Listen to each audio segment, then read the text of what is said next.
Рики – милишный герой с основным атрибутом ловкость. Скорость передвижения 290, начальный урон совсем мал, всего 40. Базовые характеристики 17 силы, аж 34 ловкости и 14 интеллекта. Показатели силы и интеллекта достаточно средние, но вот показатель ловкости самый большой среди всех персонажей на первом уровне. Рики получает 2 силы, 2,9 ловкости и 1,3 интеллекта за каждый уровень. Опять же обращает на себя внимание очень большой прирост ловкости за уровень, а также неплохой прирост силы для ловкача. Крайне маленький прирост интеллекта абсолютно не важен, Рики почти не пользуется своей маной. Первый скилл – Smoke Screen. Рики бросает дымовую бомбу, которая снижает скорость передвижения и поворота у противника. Также все противники, оказавшиеся в радиусе, получают сайленс и шанс на промах. Длительность 6 секунд. Не работает через магическую неуязвимость. Невероятно мощное заклинание, которое сочетает в себе громадное количество всяких неприятностей для противников. Второй скилл – пассивная способность Permanent Invisibility. Постоянно скрывает вашего героя в невидимости, пока он никого не атакует. Когда герой находится в невидимости, его регенерация здоровья повышается. Уход в невидимость имеет задержку, которая снижается с уровнем прокачки скилла. Третий скилл – пассивная способность Backstep. Если Рики атакует со спины, он наносит дополнительный урон в зависимости от своего показателя ловкости. Тип урона физический, работает сквозь неуязвимость к магии. Ultimate Blink Strike. Рики прыгает за спину выбранного юнита и наносит ему урон, если этот юнит вражеский. Скилл не имеет кулдауна, но имеет заряды, которые восстанавливаются с течением времени. Дальность прыжка 800. Тип урона магический, но прыжки можно делать и на магически неуязвимых юнитов. Дополнительного урона при этом они не получают.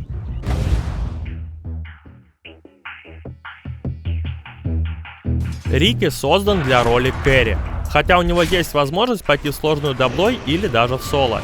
Там он может неплохо получать экспу за счет постоянного инвиза, а даже если его сильно побьют, то у него есть повышенная скорость регенерации. Однако толку от такого героя скорее всего будет немного.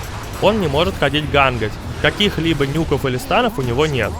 На сложный он много не нафармит, а значит в драке особой пользы не сделает, ведь основные скиллы Рики полностью зависят от того, сколько у него ловкости. А самый простой способ получить ловкость – это купить предметы, которые ее дают. В общем, лучше не экспериментировать и идти за Рики фармить на легкую под защитой верного саппорта.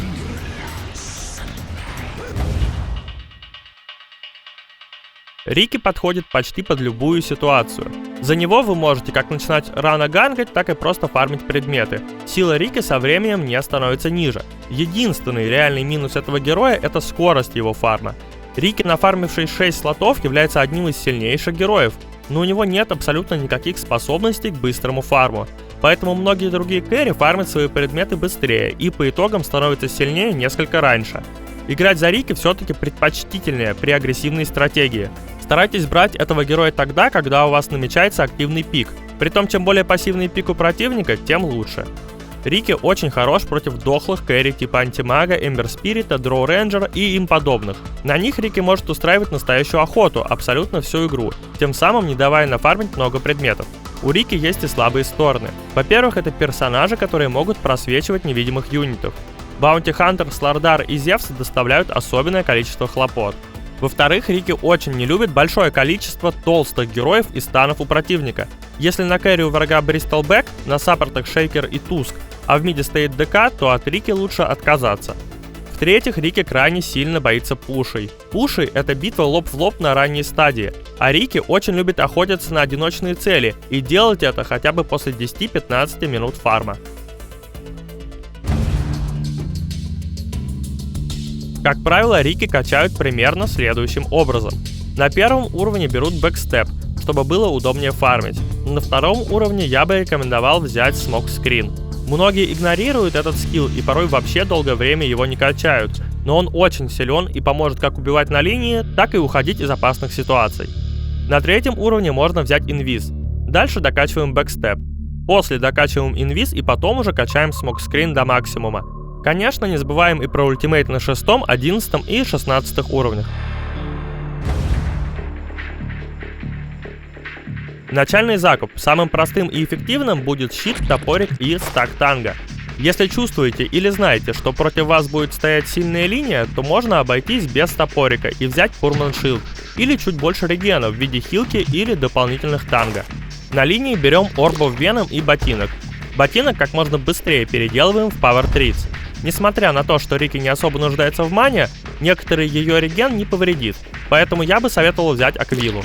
Кроме регена маны, она даст нам и ловкости, которые нам как раз к лицу. Откажитесь от Мидаса. Мидас стоит слишком много денег для Рики, которому нужно как можно скорее иметь возможность подключаться к дракам своей команды.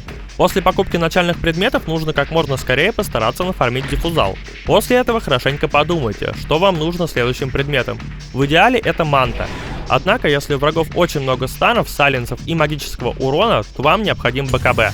Перед БКБ можете купить просто яшу для ускорения фарма и передвижения по карте. Потом из этой яши вы собственно и соберете манту. Не забудьте улучшить диффузал тогда, когда заряды на первом закончатся.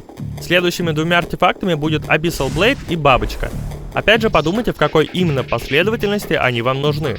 Если со станами в команде все в порядке и от вас требуется лишь урон, то ваш выбор бабочка. Если ситуация обратная и в вашей команде проблемы со станами и дизейблами, то вам нужен как минимум башер, перед тем как вы начнете фармить бабочку. Еще одной проблемой могут быть вражеские герои с уворотами. В таком случае вам позарез нужен МКБ. Лучше всего будет купить МКБ вместо бабочки, а бабочку после покупать уже вместо использованных диффузалов.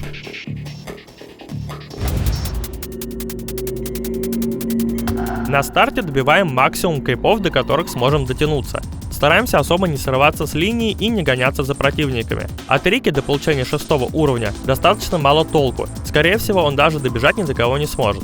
После получения 7-8 уровня и покупки Power Treats и Аквилы, вы можете устроить пару гангов через телепорт. Убейте очередную пачку крипов на линии, отойдите за какую-то елочку и сделайте незаметный телепорт в мид или на сложную линию.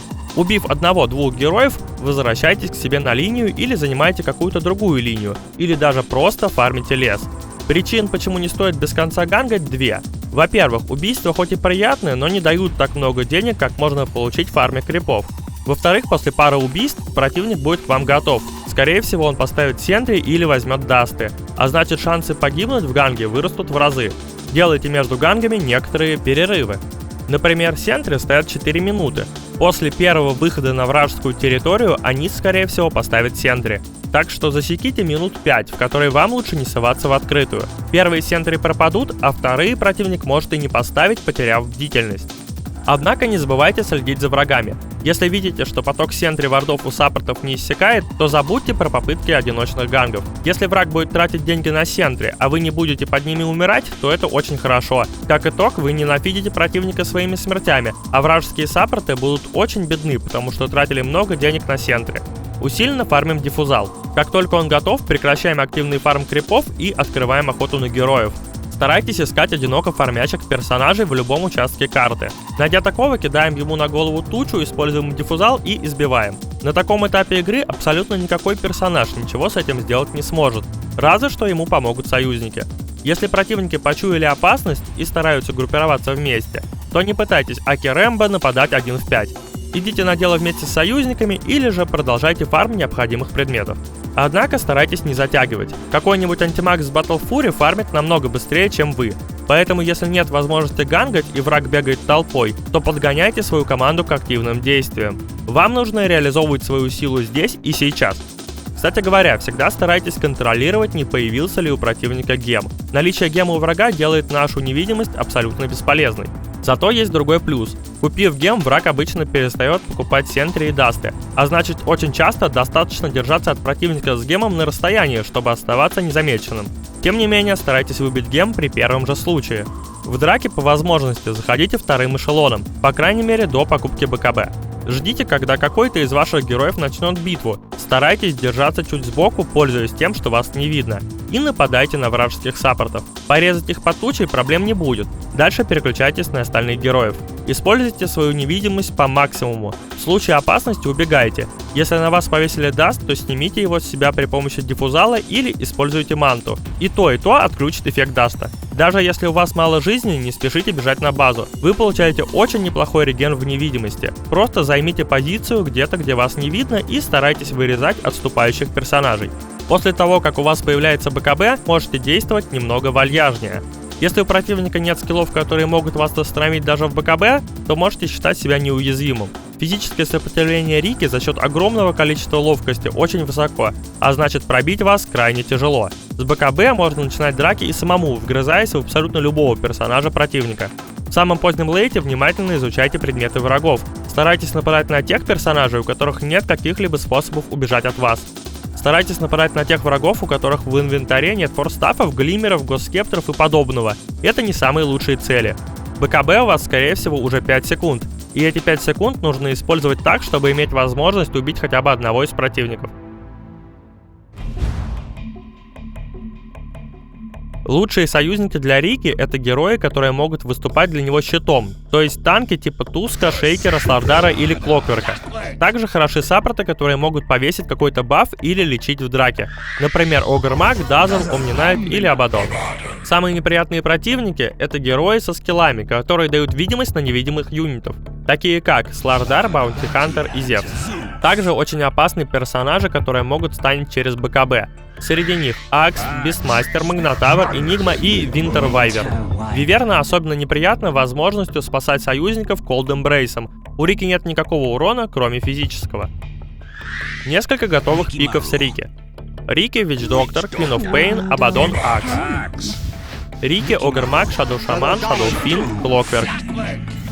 Рики, Дизраптор Вайпер, Лич, Тайтхантер.